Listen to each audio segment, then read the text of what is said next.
With this brickwork, with these piers, they reclaim bricks from when the lads demolished the other canal wall and dressed the bricks and used them to rebuild the wall on the other side.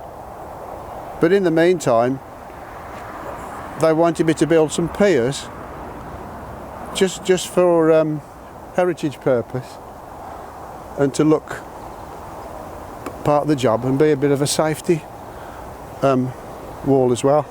And all the bricks are different sizes and they're all shapes. So when I built the first pier, to get the second pier level, I knocked some nails into the joints to level off, because all the bricks you use are all different sizes.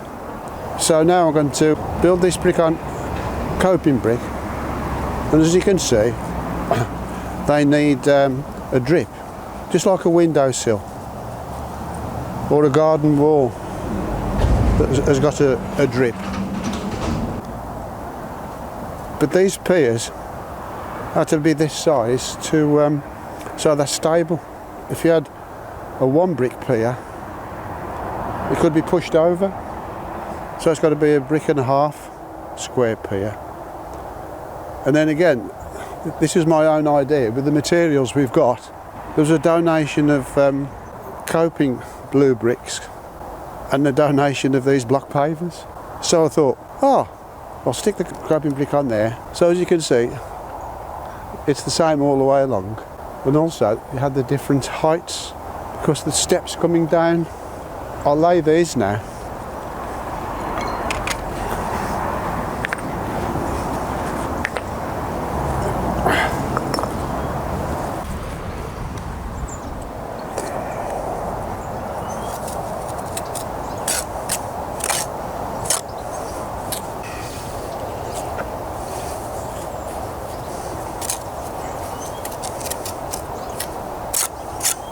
You can see I've got to have it like a lip drip for the rainwater to run off.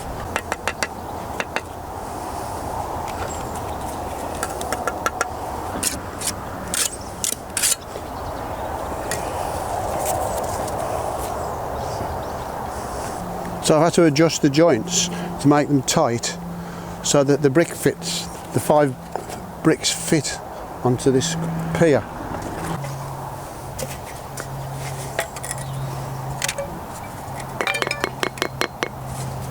So as you can see, I've got a nice little, so if when the water hits that, it'll just run down. Unfortunately, I can't do it on the other side because it's not practical. And these bricks are all reclaimed. 1794 the canal was built, so that's how old they are. And some of them are different colours, different shapes. It's like building a heritage wall. You know, say in a pub, you've got like the plaster on the wall and they make it rough so it looks heritage. Yeah. And it's the same with the brickwork. When you go into pubs, you can see some of the brickwork is all over the place. These different bricks, you have to sort of work from bump to bump to make it look anywhere near. It was a challenge because you can't really build it something bang on square and upright with reclaimed all shapes, sizes of bricks. The pointing is like cut and struck. So you point it like that and then you strike it like that to get all the pieces off to make it look somewhere near. If you had bucket handle or a curved joint, it wouldn't look as good. But it, see, like that, it finishes it off. If I didn't put these on, it wouldn't look right. There'd just be a blank wall there. So how do you finish it off? You can't put another cope in there. So when you look at it all matches and. What pavers somebody gave us, weren't they? Yeah, all donated. I didn't even know they were here until somebody said, "What? There's some block pavers over there." And I thought, yeah, great.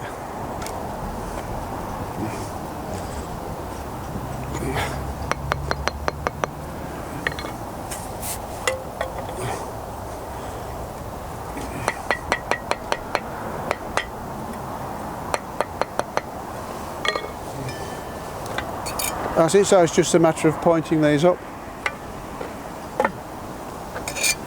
And then when you point them up, a very thin joints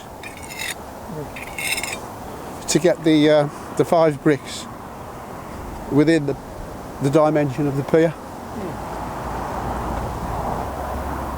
Up there, if you come up there, you'll see the 2 tubes that are in coloured blue, and Peter Buck's idea was that was the height of the water, more or less. That's where the lock came to. But if you go up here,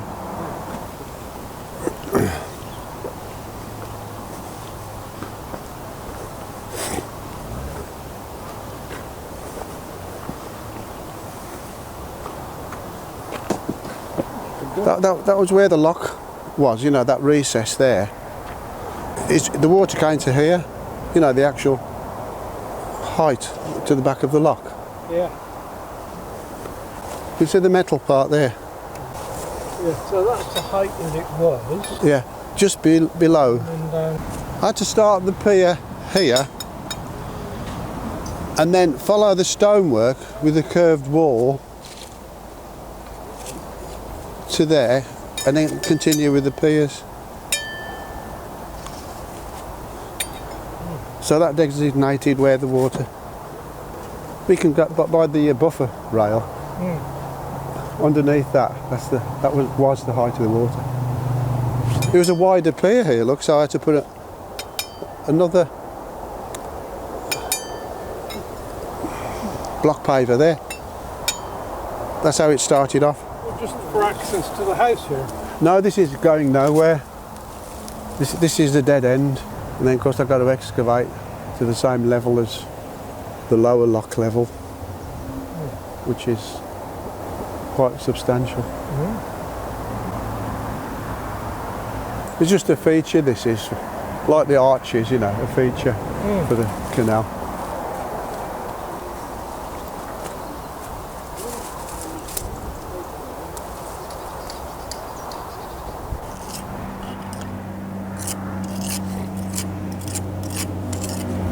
Yeah, so it's just pointing up and job done.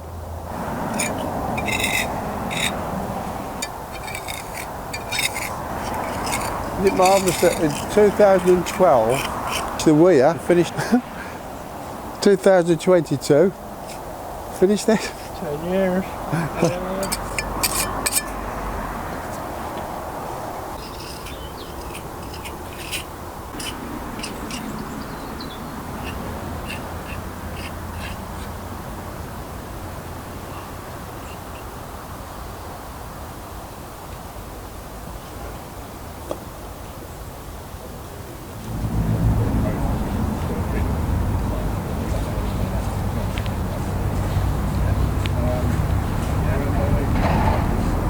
Hello Roger, how you doing? All right, mate. Just keep on. Yeah. Just keep on.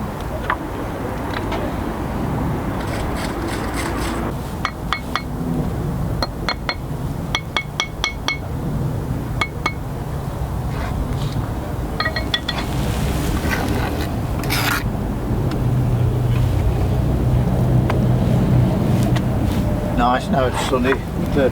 Oh, it's warmed No up a cold bit. wind. Oh, it's been so cold.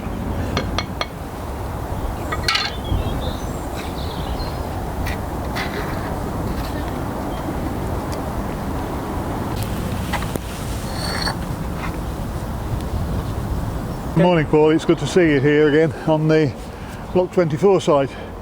As you see, we've got this this old canal wall that we basically stripped down. A lot of it was not fixing mortar at all, so we're stripping all of the bricks out and rebedding them, and so that hopefully the wall will last another 200 years. And it's not actually taking the weight that it had originally, because the water has gone away from it, or will have gone away from it quite some distance. But we are aware that we've got to maintain stability of our neighbouring ground. Hence we're putting in a sort of 14-15 inch wall to retain all of that ground alongside this fence. And we've also got to make it animal proof, apparently at the weekend we had a little Jack Russell from the cottage here decided to come and investigate on the canal site here. So we've got to make it sure that it's animal proof. It's amazing how high up this is now, Colin, isn't it? Yeah. Because you can see the ribbon strip on the edge there. Yes. Oh, it's way down. What are you doing, Dave? Right, we've been stripping this wall out all the way through. We've had to, you see one or two places here where it pushes forward, right there. We have to strip them courses out, and to get to it, of course, we had to take the top off. So once we've got the top off and we get the courses back in place, this one particularly needs repointing. From the end of that conifer tree all the way through, we've repointed it. When we get to it, we've just got this section here to do now. And then we're coming along with the brickwork. And once we get the tops on, like down by that fence there, we can point them up and say it's finished. And this lot's got to sit on top of the coping stones. This lot belongs to that cottage. I don't know what it is, Paul, but that's the job. So Okay. I'm pointing, Brian's bricklaying. Billy was down here yesterday doing some pointing as well. So when we get to here and we finish this lot's got to be stripped out. And we have to replace, so you've got a classic here, look, you've got coping stones here that have broke. So as you take them out, we'll have to replace them with another coping stone. And we're going to have to, because they go underneath the wall, hopefully, we're going to be able to, I think this one's a bit loose, Paul. We're going to be able to take them out like that, fetch them out underneath the wall, and then once you put the brickwork back, got to set the coping stone back in.